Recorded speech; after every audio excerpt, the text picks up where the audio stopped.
Honestly, I'm worried that by having guitars on the wall, people will think I'm like really good at it or something. No, I just don't have the floor space. Targeted advertising has only become more invasive, and I'm not buying it.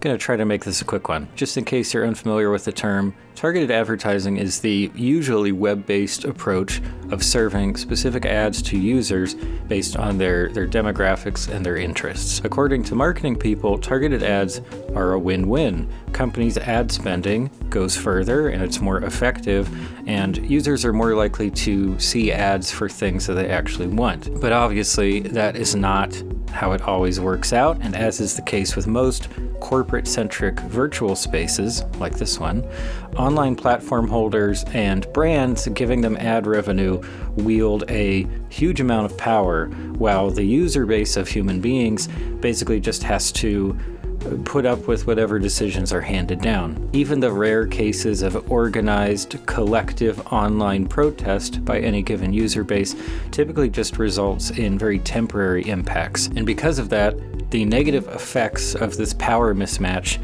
tend to go unnoticed or just be actively ignored by the platform that's responsible for them. Targeted advertising is in a really funny space right now, one where despite now being supercharged by lots of AI nonsense, the results are still incredibly inconsistent. On one hand, ads can seem like they've just completely read your mind, showing you something that you've been wanting and thinking about, even if you haven't searched for it yet. On the other hand, targeted ads, supposedly based on your internet activity, can be wildly off the mark. Recently, a friend of mine was frustrated by the relentless appearance of very specific kinds of ads that had absolutely nothing to do with their situation. In fact, these were ads for a product category that can easily go way past annoying and feel kind of intrusive and disturbing. This friend asked for my input. Was there any way to try to get rid of these really persistent and very poorly targeted ads? They didn't want to pay the really high subscription fee for YouTube Premium, which of course will definitely continue to rise in the future. And in terms of ad blockers, YouTube has obviously become dedicated to blocking these blockers on their platform. So I started thinking about other ways of just kind of messing around with targeted advertising and getting in its way.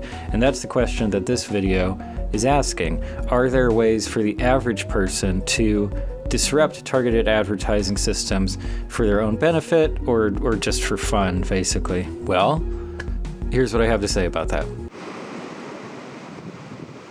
So even before that friend of mine reached out, I was already working on something like this just for personal use.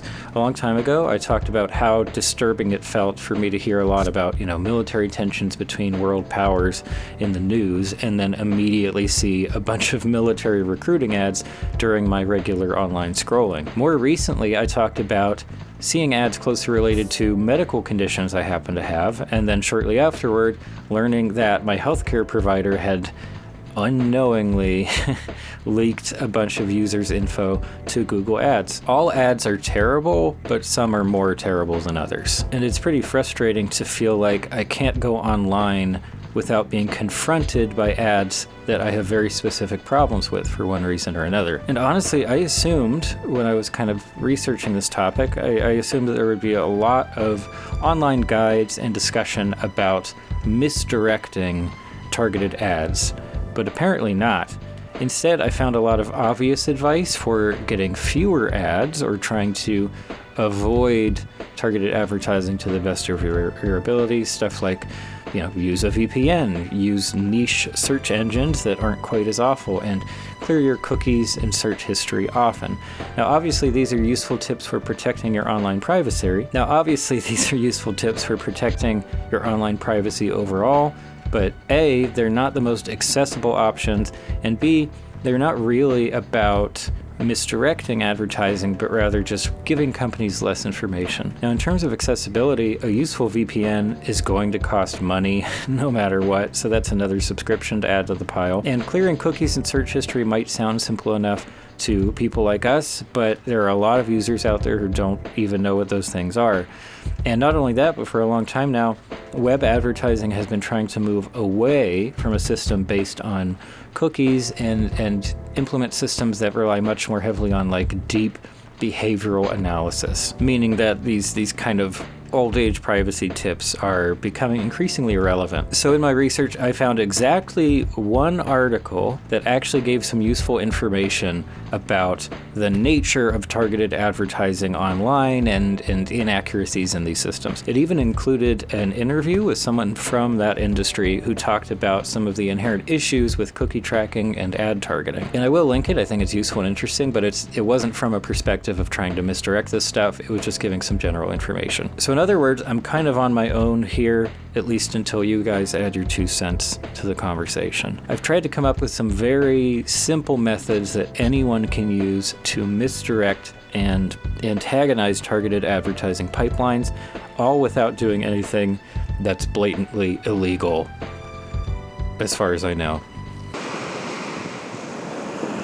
Just as an intro, I generally hate military metaphors, but this whole situation kind of reminds me of the POW movies and shows that were popular in the US following World War II.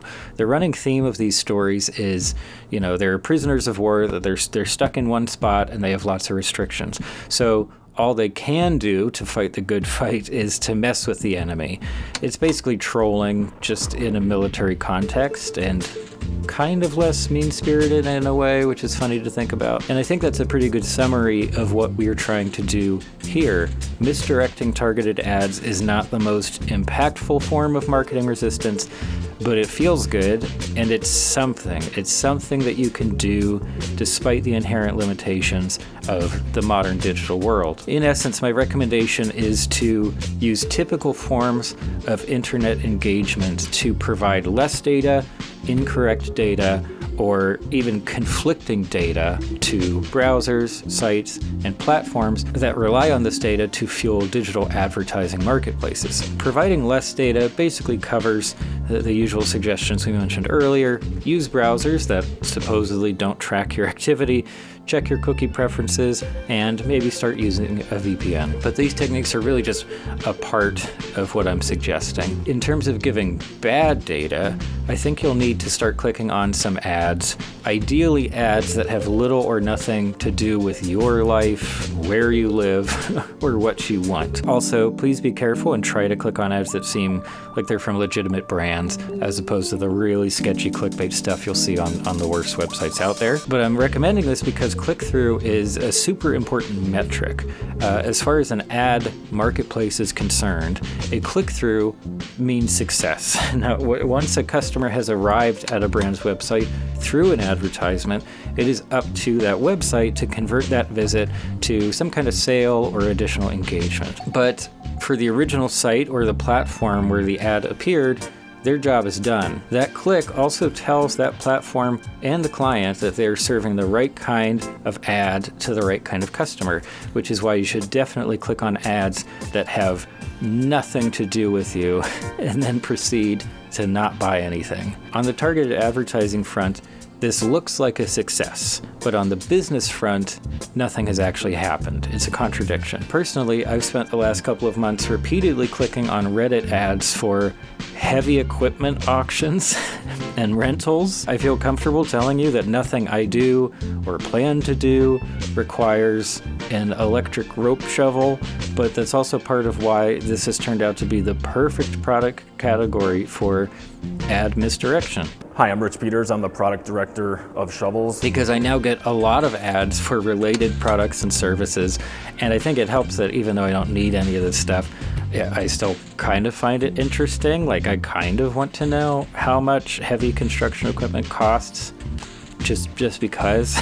So far, this seems to be working for me, and it's honestly kind of refreshing to see these equipment ads breaking up the much more typical onslaught of advertisements for like Adobe products, productivity software, and competitive online multiplayer games. Next up, try to insert seemingly random searches or search sequences in between your more routine internet browsing. Now, I do a lot of this automatically, I think, mostly by accident.